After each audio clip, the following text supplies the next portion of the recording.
Welcome everyone to our 95th episode of This Is CDR, where we'll be talking about the CDR.fyi year in review from 2023. Very excited to have this one today. So as you guys probably know, This Is CDR is an online event series where we explore the wide range of carbon dioxide removal solutions currently being researched, developed, and deployed, and we try to contextualize them for policy proposals that OpenAir is seeking to advance at every level of government, really throughout the US as well as internationally. If you are not familiar with OpenAir, it's a distributed volunteer network which is dedicated to the responsible advancement of CDR, which is essential to solving the climate crisis. We have a growing global community which collaborates on shared missions that are all open source in the areas of policy, innovation, communications, and activist market development. So please do join us. I think Tank, my colleague, is running the chat, so hopefully there's some links in there for anyone interested in joining. OpenAir, so like I mentioned, we have these missions that are all open source. You can participate in them and get involved in a lot of different ways. This is just a selection of some of the ones we have going on right now. So please do check them out if you're in any of the locations mentioned. So California, Germany, Spain, the UK, Massachusetts, all over the place. There's lots of different ways to get involved with those. We're also in particular kind of doing a big push around some citizen lobbying for the Massachusetts Carbon Dioxide Removal Leadership Act, which is S296. So if you're in Massachusetts specifically or anywhere, please do check that out. All right, so for those of you who might not be as familiar with CDR, just a quick definition. CDR is anthropogenic activities that remove CO2 from the atmosphere and durably store it in geological, terrestrial, or ocean reservoirs or in products. And so that definition comes from the CDR primer. It's a great resource if you're looking to learn more or looking to get deeper into the different forms of CDR. Lots of great information there to get you started. Super important to note through that carbon removal is not a substitute, of course, for decarbonization, for trying to stop emitting as much in the first place. That's absolutely crucial, and is probably the majority of the work that we need to do. But carbon removal is going to be needed to remove those last few percentage of emissions that we're not able to reduce or abate. And so that's really why carbon removal is so important, and so important to get started on now so that the solutions are available in 10, 20, 30 years when we really need them at scale. So I'm going to hand this over to Tank, who will introduce us to today's presenter. And so Tank, whenever you're ready, over to you. All right, thanks, Mega. Hi, everyone. My name is Tank. I'm an OpenAir member based in Taiwan, and I work on communication missions. Some housekeeping notes before we begin. Our format will be a short presentation, followed by a few prepared questions, then a moderated audience Q&A. So please, if you have any questions as we go along, put them in the Zoom Q&A box, not the chat, but the Q&A box.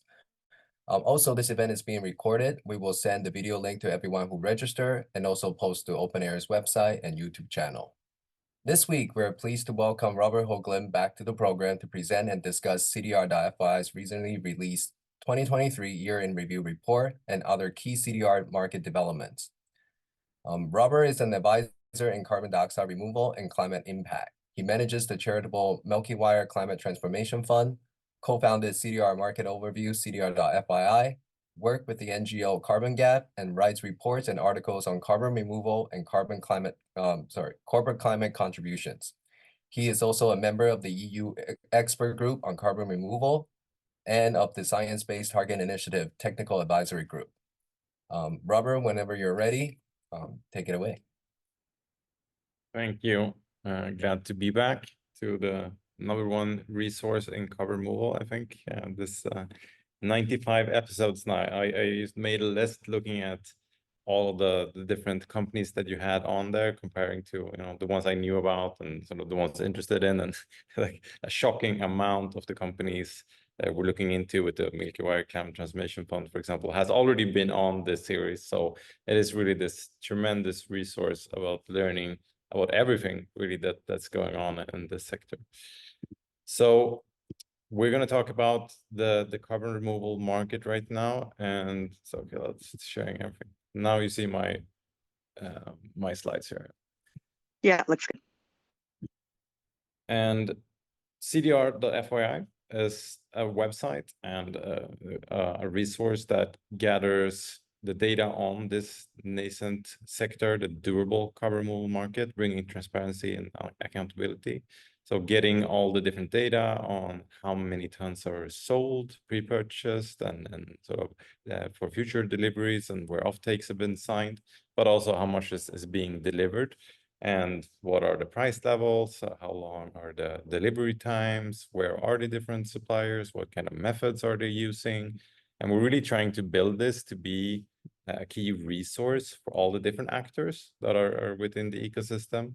So being very focused about what is this ecosystem in need of, providing the data, but also other tools and publications. And now we started with a spreadsheet that I created a few years ago, and then we have Kevin and Niparko that built a site with Chris Nixon. And we're joined by many collaborators that are working very hard on building this platform and creating new things all the time. Tank is also helping out there. So we're many people that have kind of multiple roles in CDR, looking where we best can contribute. And it's not just the data, we're also providing new tools. So for example, we launched a calculator that helps purchasers look into how much would be reasonable to buy given the future needs, which was developed by Cole Caswell with some input from me. We have the CDR map looking at all the different supplier locations, where are the different suppliers across the world that Tank provided. And we have the events calendar, you can see what's going on. And the portal is something new where suppliers can register, go in, and start providing data directly into the platform. And so reporting your sales, for example, and deliveries, and marketplaces can do the same, and anyone can request access to portal account where you can see more data than what is provided on the website. And so I encourage you to go in and then have a look at that and create your own account. And if you have any events, please share them in this calendar as well. So we track the durable side. So carbon removal, some people mean different things or thinking about different things when they talk about it, but it is this kind of centennial, several hundred years of storage, the type of carbon removal that's needed to offset fossil emissions and to reach net zero stage. There was an interesting development, which I applaud, in the EU, where the European Commission and new green claims regulation also adopted the like-for-like principle, where fossil emissions would need this kind of durable CDR. Other types of CDR could be needed to address historical emissions or emissions from land use change, for example, or from methane, etc. But there's this difference between emissions that come from the long carbon cycle, and these durable CDR methods are needed, both to reach a net zero stage to counterbalance it, but then of course this is all different types of solutions to bring back temperatures also.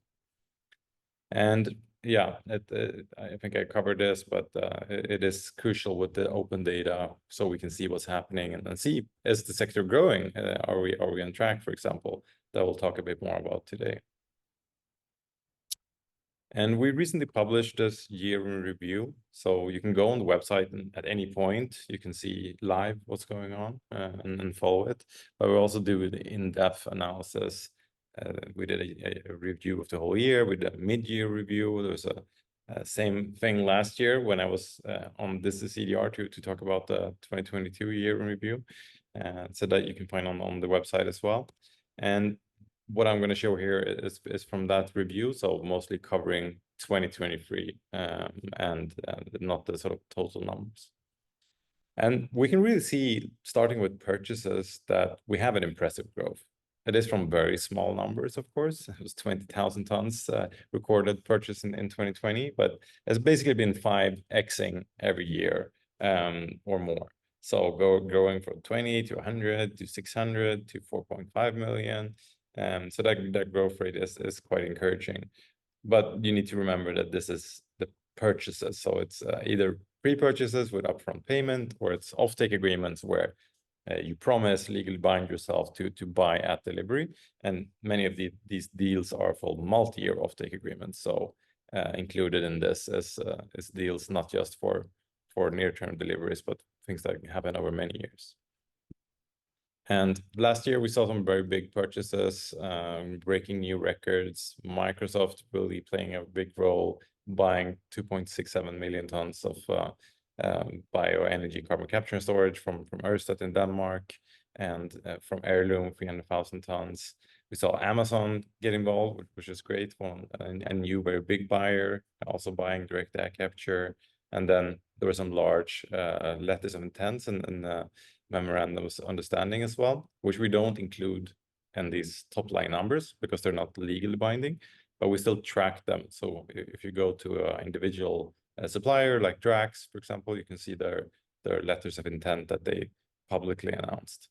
And our data is based on public sources to a large degree, but more and more it is also suppliers and marketplaces and others that are directly reporting into the platform.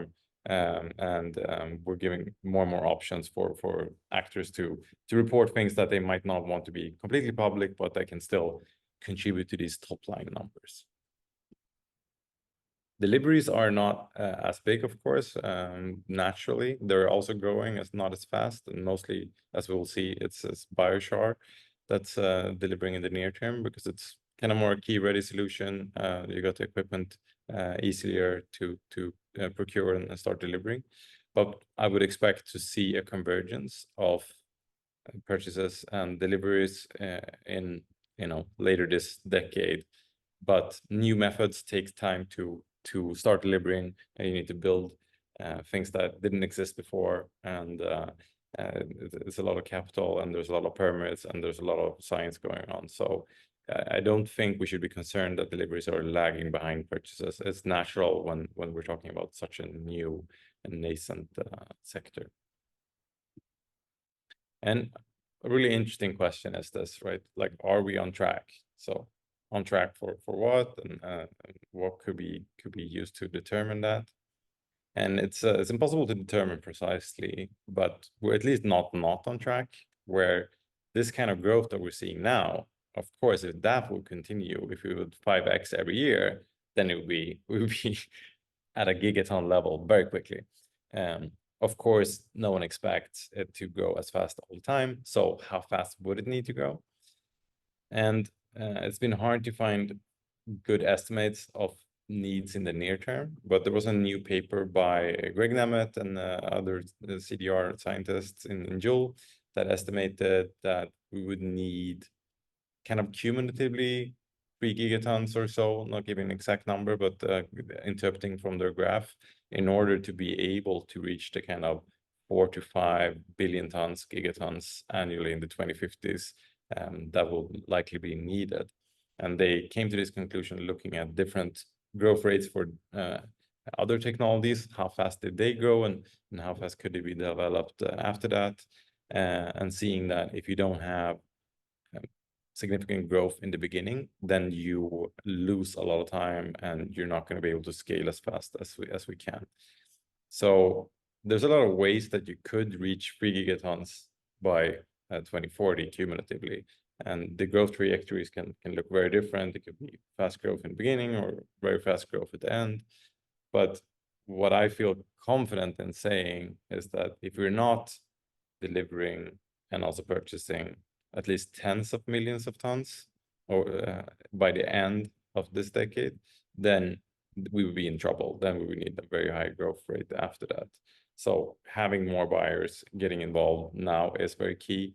And the 2020s is also a decade where policy is not really stepping up, right? So it will take longer time to have compliance markets or anything like that. So the voluntary market is very key for the formative years.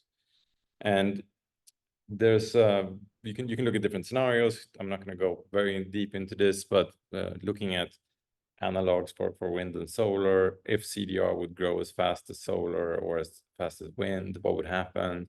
What would happen if it grew fast in the 2020s and then as wind? And then we can draw the conclusion that if we don't have a good 20s, if you're not reaching kind of tens of millions of tons, or preferably over 100 million tons, then it would need to grow as fast as solar after that to reach this multi-gigaton level later on. And that might be quite challenging. And if CDR grows as wind, we're in trouble. It's not going to be enough. So yeah, it is really a formative decade for sure. But 5x growth, it's very reassuring in some ways. So we are in one way on track, right? But it is very dependent on a continued inflow of big buyers, which we're not certain about.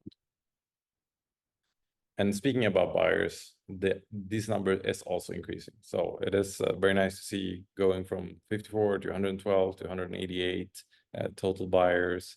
And also the big buyers that are buying more than 10,000 tons is also growing quite nicely, but from small numbers. So there was a doubling between 2022 and 2023. So it is encouraging, although the number of buyers that bought over 100,000 tons is just 6. So it's still quite a small number of companies. And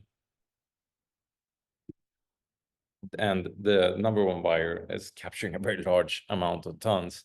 Microsoft, especially with this BEX deal of 2.6 million tons, is responsible for 60% of the total volume purchased across all years. And these top 10 companies it's about 90%. So the long tail is encouraging to see a lot of actors getting involved, but in terms of volume, it's not making a huge difference. But there are other roles as well that as we'll talk about. And looking at who's buying, we can see it's kind of financial services, softwares, and this is not weighed by volume, but kind of the unique number of buyers. And so it's the heavy industry is not the ones that are getting involved now. It's more those that have high profit per ton, that might not have as large investment needs internally, and that can sort of see a need or an opportunity for them to go in and kickstart the sector and maybe gain some reputational benefits from that as well. And we also did a survey which both included suppliers and purchasers, mostly purchasers that are already active in the market, and that you can see a lot of different graphs and insights from that on the CDR.fyi website as well. And one really interesting finding was the current buyers are motivated by developing the sector rather than just getting tons. So 83% said they want to support the early development of the carbon removal field, by far the most popular motivation that they're claiming. And less popular is the kind of financial side, reselling, or that they have to have the tons in the future. So today's buyers is special, I would say, is a more altruistically, if you say so, motivated group, which really want to kickstart this and do it for maybe sort of the right reasons, so to say, where the mass market of buyers is probably be different. And encouragingly, these buyers are also having an understanding of the price levels. They are projecting, 80% of buyers are projecting or budgeting over $100 for durable CDR today. And that's going to stick quite high, and even in 2050, that's almost 70%. I think that's going to cost more. And at the same time, 65% of suppliers think that their cost will be under $100 per ton. So that's encouraging. It will probably be meeting between expectations and reality. And we should definitely see this as inflation adjusted, like 2021 dollar numbers, because who knows what $100 in 2021 is going to be in 2050. And a key thing here is that the very, very vast majority of purchasers have not yet entered the market, but there's lots of companies, like 6,000 companies with an SBTi target, very large share of them with net zero targets that are going to need carbon removal, durable carbon removal, to meet them. And they need to get involved early on, but so far it's just 0.5% that's done it. So you could see this as encouraging in a way, because there's so much potential for growth, but also a little bit scary that it's so few that engage so far. And we identified 2 distinct roles here for buyers, where especially these early buyers are broadening the ecosystem. You're buying tons at a very high cost per ton, prototypes essentially, kickstarting new methods, getting new suppliers out there, new things tried out in the real world. And that's mostly for the smaller volumes, maybe pre-purchases or upfront payment. And I think that's really, really crucial and really needed now when you can really complement governments here. And then the second one is also start to scale, where we need to build infrastructure, we need to get our workforce, we need to start scaling all of these physical things. We need to learn by doing, bring down costs with scale and knowledge, and less about kind of fundamental technical and know-how. And this is also, of course, very important. We can't go from 0 to 100 on the infrastructure needs and all this unless we're scaling that up as well. So both roles are important. The second one requires a lot more money, though, and a lot more buyers. Though. So it's that's the maybe trickier one in one sense. We can see that the number of purchases are going up as well, and the average purchase tonnage, of course, if you have a huge deal like Microsoft, that brings up the average as well, so that the median is growing. But you can see that a lot of buyers are just getting their toes dipped at a very, very small level, just buying a few tons. And we can see that suppliers are growing. 115 CDR suppliers made at least one sale, and 50 of them made at least one delivery. So it's going up. But this hides all the CDR suppliers that haven't made any sale. In our survey, it was more than half that responded that hadn't made a sale. And I work with Milkywire and the Climate Transformation Fund, which companies support to support CDR and other climate solutions. And we buy carbon removal as well. And in our call for proposals, we could see that 75% of the CDR suppliers that apply have not made a sale. So it's, of course, hidden in this data. Yes, and here you can see those numbers from the survey where a small amount of suppliers have sold a lot, but most haven't. Delivery times is an interesting thing to look at because people are buying into the future. So the mean delivery time is 35 months. It's about 3 years from now. But it's also natural when you're buying things that are in the future. And offtake agreements, if you sign an offtake agreement for 10 years, that's also going to drive up delivery time a lot. And as we sort of could see a bit from the other graphs, BECCS is dominating because of this Microsoft purchase. In terms of volume, but direct air capture is pretty big as well, and then comes biochar and other methods. While the suppliers are mirroring this as well. 1.5 that works with carbon engineering, direct air capture, was the leader last year, now overtaken by Heirloom, and of course by this huge BECCS deal. Lifus doing a huge deal with Frontier on enhanced rock weathering is very noteworthy, and then Climeworks, one of the sort of almost legacy big DAC suppliers, are selling a lot more as well, and Charm on the bio oil side. But deliveries are very, very dominated by the biochar, where you can get tons in the ground quite quickly. And here you can see a group of biochar companies leading the delivery scoreboards with Wakefield Biochar, Pacific Biochar, many of them based in North America or Europe. One really interesting thing is looking at price, and you can see that we shouldn't put too much into price changes and price levels because it's early and it's few transactions on some of these, but we have groups of transactions for all, and you should also know that all prices are not known. So this is based on the price data that we actually have access to, and biochar went down, but it's kind of stable around that kind of 130, 150 some cases. DAC, where you're buying prototypes very, very early, is also going down, which is to be expected. And direct ocean removal went up, but that's based on very few transactions. So I think we should definitely expect prices to go down for a long time. And that should be natural because you're going from a very, very early stage prototypes to real scale. And when prices would go up again is if demand is really outpacing supply, and if companies are forced to do this. But I wouldn't expect that to happen in this decade at least. It would be in the 2030s or later on, where those kind of market dynamics would come to play. Yeah, so yeah, it could be a lot of different factors that are behind price changes as well. Prices could go up, of course, if there's some kind of a shock to the world economy or much higher energy prices. And the range is pretty big. So that's also natural where some companies might charge a higher price, covering all their costs, and others would maybe just limit their price of the removal to the direct costs, whereas a biochar producer would be likely profitable today. All right, I had to speed up a little bit so I could stick within the 20 minutes there. Once again, try the calculator, sign up for the portal, submit events to calendar, and just get engaged. That's our call to action. All right. Want to jump in, Megan?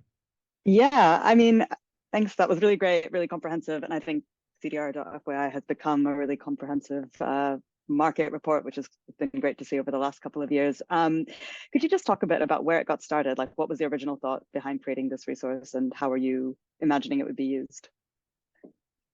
Originally, it was just a spreadsheet that I put together, collating all the different known carbon removal deals. I think it came from a discussion on the carbon removal Google group, which some of you know about, and that people lack this data. And I was like, well, I'll just put it together. And that was fast. And then Kevin Niparko and then Chris Nixon built a website on it, and then we started collaborating, and then joined by Alex Rink and other volunteers to continue to build it into a more long-lived and a stable resource that can become this center point for the data. Yeah, great. I mean, it's changed a lot over the last couple of years and really grown into itself, which I'd love to see. One thing that I noticed when I read the report is that it really paints this picture of, the industry is taking off. There's these 100+% growth rates, but you also do point out that there is a need for government intervention if we're going to reach meaningful scale over time. So do you have a sense of how long we can keep running on these voluntary purchases with Stripe and Microsoft and these professional services companies, and then, keep getting growth out of that before we run out of that kind of funding? Like, how long do we have before we need these government regulations to kick in if this growth rate is to be sustained? I think one critical aspect here is that even the government support that is given is conditional on the voluntary carbon market. So if you look at the 45Q, that's $180 for direct air capture. It's not enough. It's government support, but you need a buyer as well. And the DAC hubs are also conditional on private financing and then selling the tons. And if you look at the kind of reverse auction that Sweden is planning for BECCS, and the support that Denmark gave to this BECCS supplier that Microsoft bought from, and the plans that the UK government have around contracts with difference, it all relies on someone also buying the tons, even if the government sort of finances part of it. So the part where you could sort of rely on government either directly or indirectly, where it would force companies to buy it or kind of buy it outright, I think it is like at least a decade away if you look at the ETS or so. So we're going to need buyers to bring us through this formative phase, like the voluntary buyers, and scale it to at least 10, if not hundreds of millions of tons per year, which is not unrealistic. I think what is unrealistic would be to think that voluntary buyers are going to get us to the gigaton level. That's not just going to happen. But I have great hope that voluntary commitments can get us to this kind of medium term level, and those kind of tens of millions of tons at least. Yeah, I guess it's not such a binary thing then. It's not like voluntary and then compliance, but you have these intermediate measures like CFD that help to bridge the gap in the meantime. Okay. Someone that doesn't have to buy is going to have to be persuaded to do so. Even if there's definitely. Okay, and then in terms of the buyers, so you have this growth in average purchase volumes, which, like you said, is kind of driven by a few really big purchases. The thing I found more encouraging even was that there's actually a growth in the unique buyers at all the levels. Can you just talk a little bit about that? So you mentioned, like, for example, what industries and sectors they're in. There was a bit of an indication that a lot of the big buyers are big companies. But have you noticed any kind of new types of buyers coming into play in 2023 and a shift there, or is it just more of the same types of companies starting to buy? I think that There are some maybe heavy emitters or so that are getting interested, but it's mostly within the low emitting, high profit sectors still. And I think we need to shift the narrative a little bit about like, you're not doing this to offset your emissions and become neutral. Like no one is doing it today, and it's too expensive to most. So just doing a share of your emissions or putting some money into it, which is what we do with the calculator as well. And that also shows that heavy emitters that have a lot of responsibilities to reduce their emissions should be putting some money into removal, and kind of shifting that narrative that it's okay to buy like just a small percentage of your emissions in removals, like that is to be expected, and increasing that share may be something that could get more industries to get involved instead of just thinking about like offset it all or not. But yeah, I'm also encouraged that the number of buyers is growing, but we never know like who's going to buy next year, because there are not that many that said they are going to do it in the future, but few we're waiting for a few like in first mover coalition, etc., that make commitments that they will buy later. And Frontier and Microsoft are of course going to buy a lot more, and so on. But yeah, we a little bit nervous that we don't have the visibility into who they will actually be. Yeah, fair enough. I mean, I think it's hard when it's first-time buyers, right? Because it's hard to know that they're thinking about it if they haven't been there yet. Okay, just thinking about the supply and demand. So you have the purchaser side, you have the delivery side, massive growth in both, but there's still, a lot more purchases happening than actual deliveries, and the growth rate of the purchases was also much faster, even though they're both quite fast. So do you kind of see that gap closing over time, or is it just going to continue in that way, and people are just going to be pre-purchasing tons for the long foreseeable future? No, I think it will converge for sure, because once there is a real market and the suppliers feel that there's certainty and that if you produce it, you're going to get it sold, then people don't have to do the pre-purchase. They don't need the large offtake agreements to do it. So it sort of depends on that to some extent. If there's a lot of uncertainty, you always need an offtake agreement to get the financing to build it, then those type of numbers will always be ahead, but it will be kind of natural in a way. But some convergence will happen regardless, for sure. Okay, and then, I mean, how does that tie with the IPCC numbers? So they have sort of a rough trajectory of how quickly we need to scale up to, maintain 1.5 or other climate goals. Are the numbers you're seeing on track in terms of purchases, but the deliveries might still be behind for a while, or is it like they'll catch up soon enough and will sort of be on track for climate goals there? If the current growth rate of deliveries continue, we're fine, because it's also a very high growth rate. Yeah. So that's what we can say, and I think that will continue for some time. So I think we don't need to fixate too much about the difference in purchase and deliveries. I think they will converge, and yeah, we sort of have some visibility into the future. That's what we have with the purchases. We know sort of what's going to happen with deliveries, thanks to all these offtakes and pre-purchases. Yeah, definitely. Okay. And in the meantime, do you ever worry about how that affects the image of CDR? Because I think a lot of articles get written about how, people are buying all these tons, so much money is going into the solution and nothing's really been delivered yet. And I think that narrative keeps coming up. And unfortunately, like you said, it does take time to sort of build this infrastructure and deliver. It's a new industry, and it makes sense that there are pre-purchases to fund it. But at the same time, I can see that there is a short-term image problem. Is that something you've seen as well? I think it's very connected to communications. So if you make a big fuss about we're covering our emissions with carbon removal or something like that, and then it's all pre-purchases, then you're opening yourself up for that kind of criticism.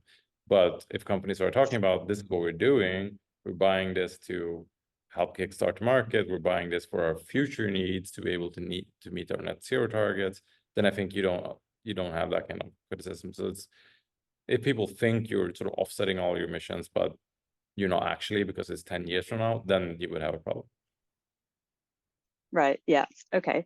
And is that a similar thing? You mentioned the sort of methodology, the methods of removal as well, and there's a kind of a gap between what's actually being purchased, which is a lot of BECCS, a lot of DAC, versus what's actually being delivered, which is a lot of biochar. So my interpretation of that, and I think that is what your survey said as well, is that purchases are looking to support some exciting new solutions, things with scale potential, things that have potential to be a big part of the solution down the line, but maybe are not the best way of, notching up tons right now.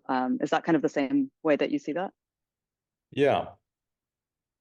I think that we need to look at it from a very high up, macro level lens, where an investment in DAC, for example, now wouldn't make sense at all. If you just looked at kind of the current prices, for example, what you would need to look at, so like how much DAC do we think that we're going to need in the future, and given that, what's the total cost of DAC deliveries in this century or something, given a price removal, and then the average cost of DAC per ton is looks good, sort of. Yeah. It doesn't really matter that it's expensive now, because you sort of need to have that kind of macro level.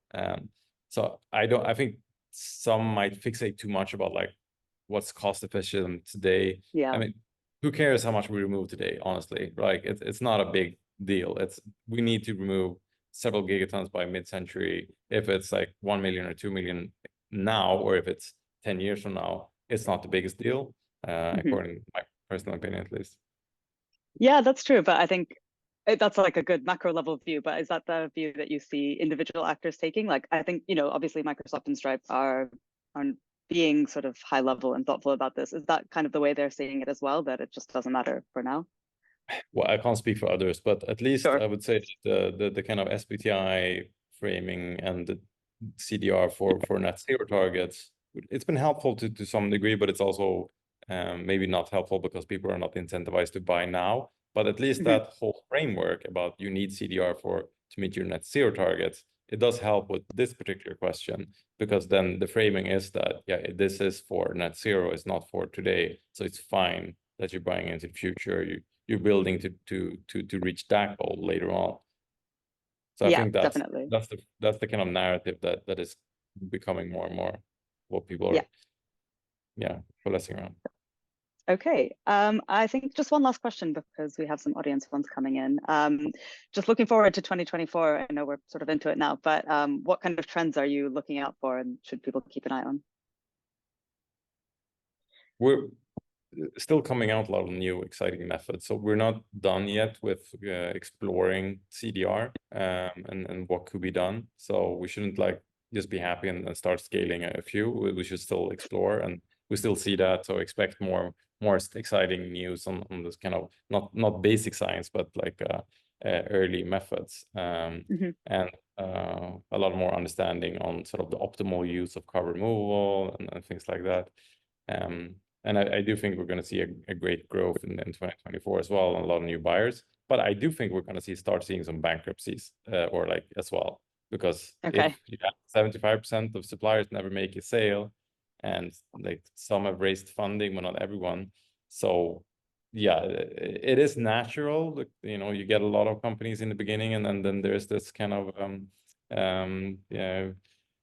some go out of business, some get bought up, and then consolidation. I just hope that it doesn't happen to methods that never been tried out. For example, we don't want to lose like a brilliant CDR method just because you couldn't find a buyer.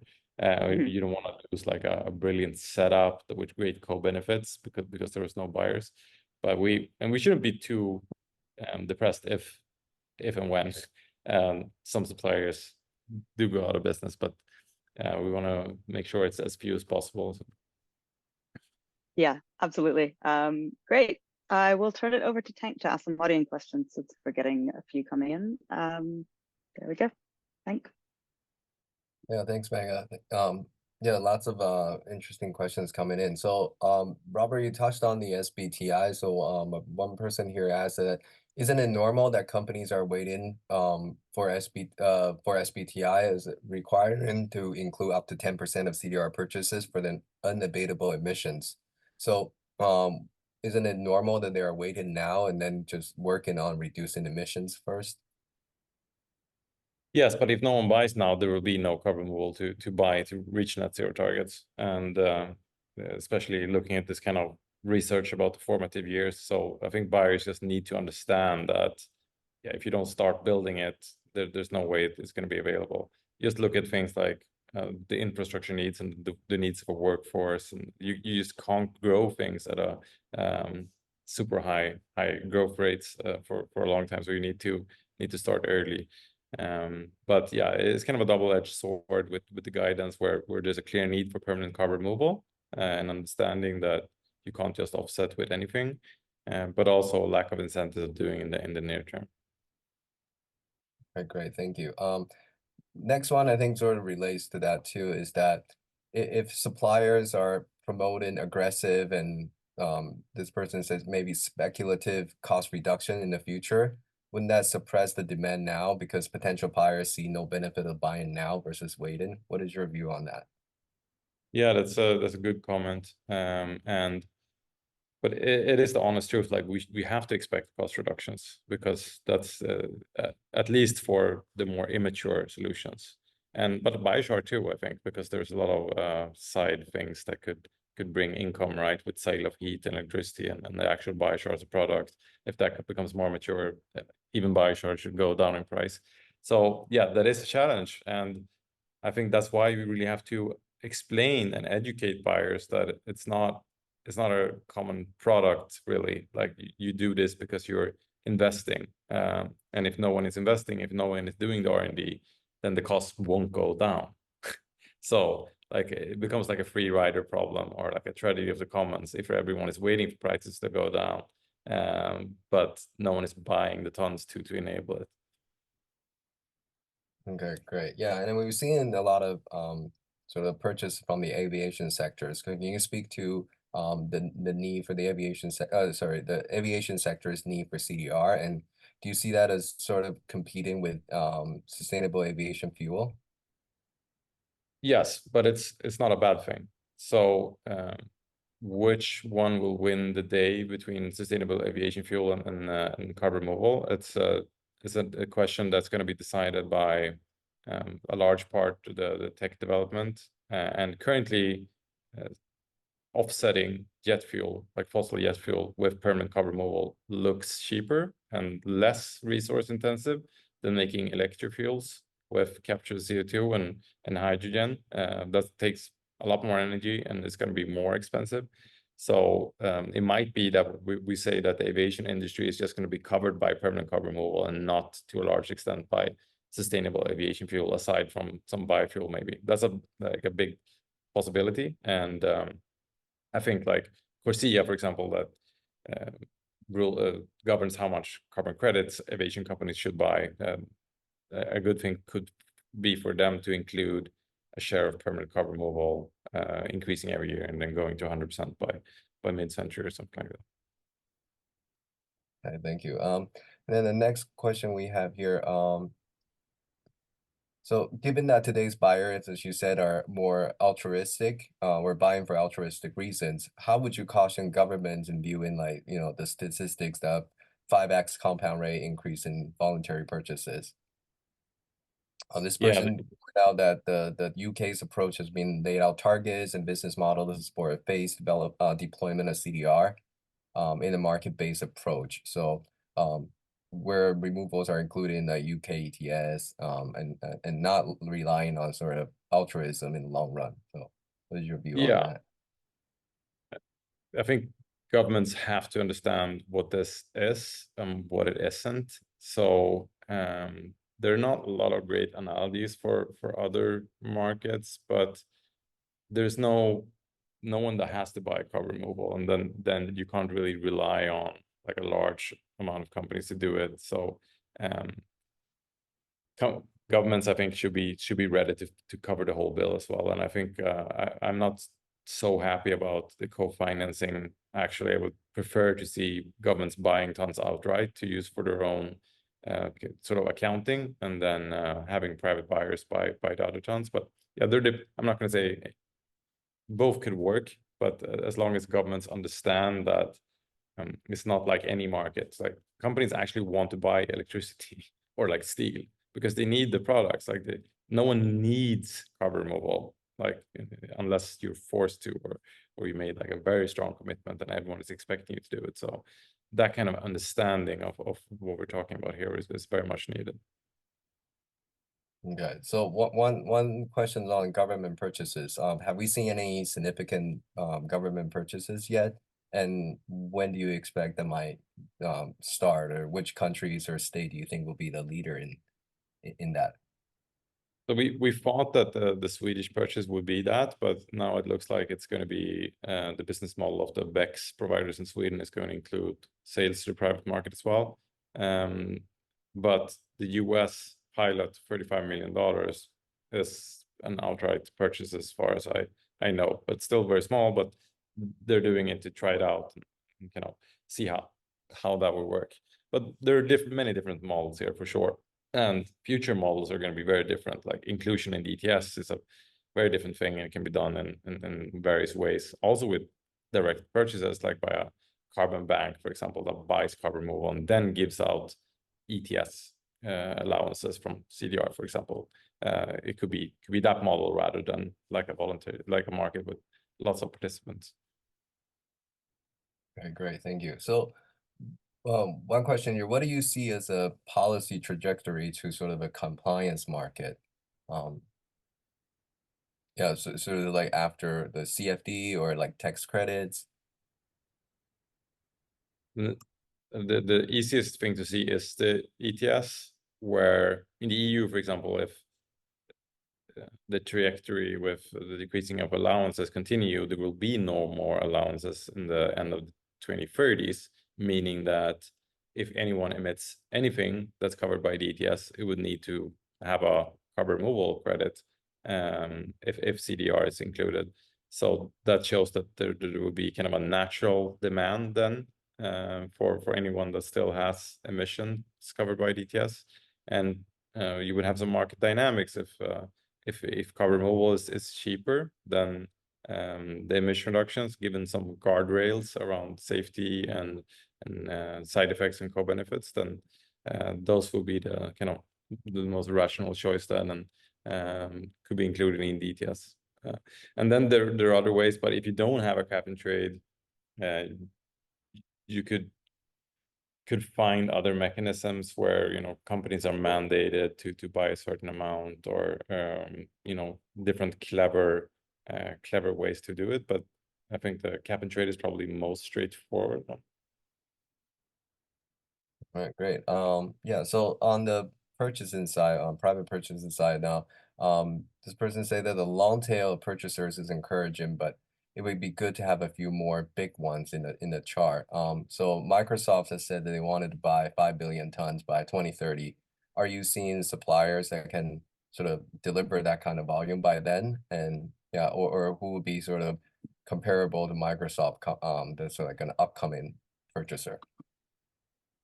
I think suppliers can deliver. If you look at the plans of suppliers, when we asked them in the survey, they were had great capabilities. And the CDR suppliers that answered the survey could cumulatively, only the companies that answered according to their own information, remove like 3.5 gigaton, just those companies by 2050, covering almost all the needs. So I think that would be possible. But there are a lot of companies, like Microsoft is one of the biggest companies in the world, one of the richest as well. But there are many companies that have large needs for CDR, even if they're just going to cover like 10% of their emissions. Airline industry, of course, something that we talked about. But there's thousands of companies with net zero targets, and some of them are very big. So there is a big group to take from, for sure, to bring in. All right, thank you. And then one more specific policy question is that what is your take on the US bill, the Federal Carbon Dioxide Removal Leadership Act of 2022? It says to put in biochar at $750 a ton. Does it put biochar at $750 per ton? Yeah. Huh. I didn't know about any biochar price tag there. I would have to look into that. I guess that Leadership Act is about procurement, right? Like quite a lot of money for procurement. So that's very positive. Like that's the kind of thing that we do need, where you don't rely on a market as well. You're actually putting some money to work directly. But $750 per ton would be a very big profit for most biochar producers. Okay. Yeah. Okay. And next question on biochar as well, and then I think this is more on this CDR.fyi methodology, is that this person has, given that biochar is inert night, this is referring to recent studies on biochar. Why is it still in the 100-year to 1,000-year bracket? So that's something that will be updated. So I made that classification and I addressed it in a LinkedIn post as well. And current scientific consensus, we're not completely there yet, but let's say the new Hanad Samei paper and some other papers are pointing to this very long residence time. And there's a lot of biochar researchers that haven't really weighed in yet, but the signs are pointing in that direction. So once we have that kind of more scientific consensus on that being the case, I would be happy to update it, but there's some uncertainties left for sure. It's tricky because you have to rely on modeling of what's going to happen in the future. Okay, thank you. I think last two questions. I mean, this one is interesting. It says that basically back to the argument where oil companies are drawing up or are drawing up reserves and are sort of making trillions of dollars of profit, and whereas our carbon budget is, you know, shrinking. And what is your take on how CDR is often being criticized for allowing to continue their operation and going about the oil and gas business as usual? Any comments on, should fossil fuels company be allowed to purchase CDR to offset their activities? So I think it's super clear to anyone who looks at the data that the oil sector and the fossil fuels industry is going, especially the fossil fuel at large is going to have to be almost eliminated, and the oil sector is going to have to shrink by an enormous amount.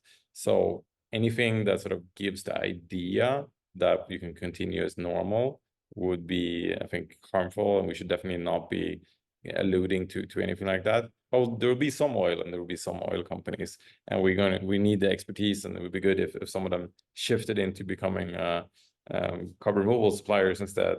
And I personally don't think we should ban anyone from buying carbon removal. That's not going to be a successful strategy, especially since some oil is going to be offset in the future anyway.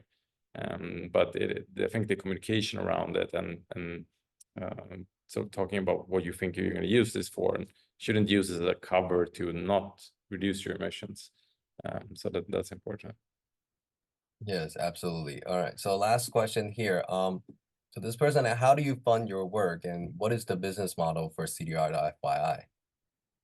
So up until about now, it's been unfunded or funded by the founders, kind of the running costs. But we're experimenting now with different models to license the data, or like have payments to access more data than what's available, and different business models that could work for purchasers or investors and others that want to get more additional things and be able to use the data in other ways. So that's something you'll hear more about. For now, you can access it through the website and the portal account, and we also expect that the new opportunities will arise. But so far, it's a lot of volunteer hours that's then going into it. Okay, excellent. Thank you. I think that's for our time. There's one more interesting question here. If we had 10 million, maybe it's gone from you. If we had 10 million tons of CO2 from biochar at $25 per ton, could we sell? And that's interesting because it's talking about, like, is there this strong connection between price and demand? And maybe at $25 per ton, they could sell a lot of carbon removal, because if you look at the voluntary carbon market, at least it's hundreds of millions of tons that are getting transacted at a lower price than $25. But yeah, I think you could probably sell 10 million tons at $25, but maybe not at 75. Like, so is there a natural demand at some price point or not? It's interesting. And yeah, I think that we're not going to unlock like huge amount of demand at like $100 magical limit or something like that, but it's still kind of maybe those prices that are needed for companies to afford it. But it is interesting, that question, and it isn't really straightforward. All right. Well, thank you for your time, and thank you for your insightful answers. Back to Mega. Thanks, Robert. That's been really great. So good to see CDR.fyi getting bigger and more comprehensive these past couple of years. And yeah, looking forward to what's next. Great. So everyone watching, just to give you a little heads up for what's coming up. So we have Holocene, B0, Plant Village, and Graphite over the next few weeks, coming into early April. There's a couple of weeks off, but you can find everything on the Luma. Next week, very excited to have Anka from Holocene on. She's great, so please register for that one, and we'll see you next time. Thanks for joining us.